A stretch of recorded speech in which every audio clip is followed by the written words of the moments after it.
Are you lying to yourself? Answering this question can be hard because our self-deception is so often unconscious. But if you suspect that you might be lying to yourself, congratulate yourself. It takes a tremendous amount of courage and self-awareness to even entertain the possibility. It can be scary to own up to the fact that you might be deceiving yourself, but this honesty will take you far on your spiritual path.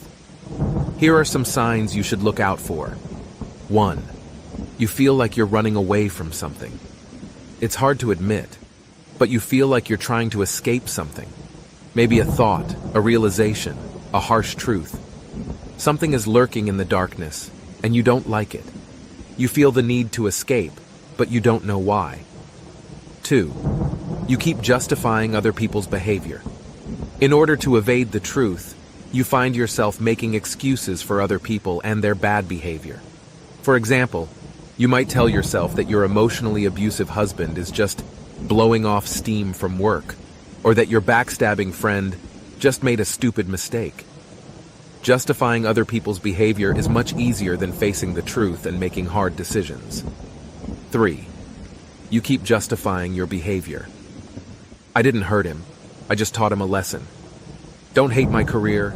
I'm just feeling a little stressed. Can't move. I have no other option. I'm not terrified of moving out of my comfort zone. I'm just busy with commitments. Self-justification is deceptive. On one hand, it makes us believe that we have a good reason, but on the other hand, that reason is blatant bullshit.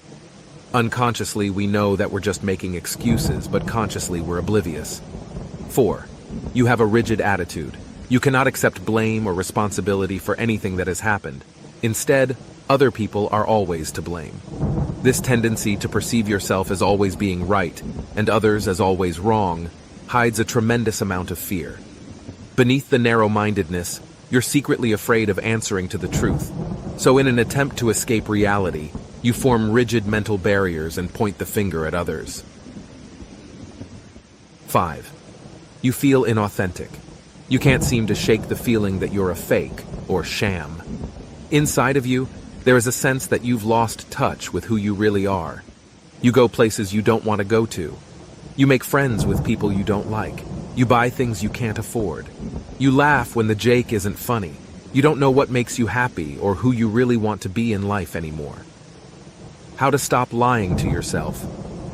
We all lie to ourselves. No one is excluded. In fact, self-deception is part of being human, and in a sense, is necessary for our inner growth. If you feel embarrassed and uncomfortable about this topic, you're not alone. I have caught myself in my own web of self-deception many times, and it isn't an enjoyable experience. However, for any true inner work to occur, we must all honestly take a look at ourselves. Lies only serve to alienate ourselves from the truth of who we are. If you think you might be struggling with self-delusion, here are some useful pieces of advice. 1. Journal and write down your true feelings. Journaling is a safe space that allows you to let out all of your suppressed thoughts and emotions. Don't hold back anything. Go wild. Sometimes it takes a bit of time to fully unleash the Kraken, but with patience you will find this practice invaluable. 2. Honestly examine your fears. Ask yourself, what am I running away from? Take some time to introspect, preferably in solitude. Solitude is easy to create. Simply set aside half an hour a day to spend with your thoughts. If you have a busy schedule, prioritize and see what other tasks you can shorten.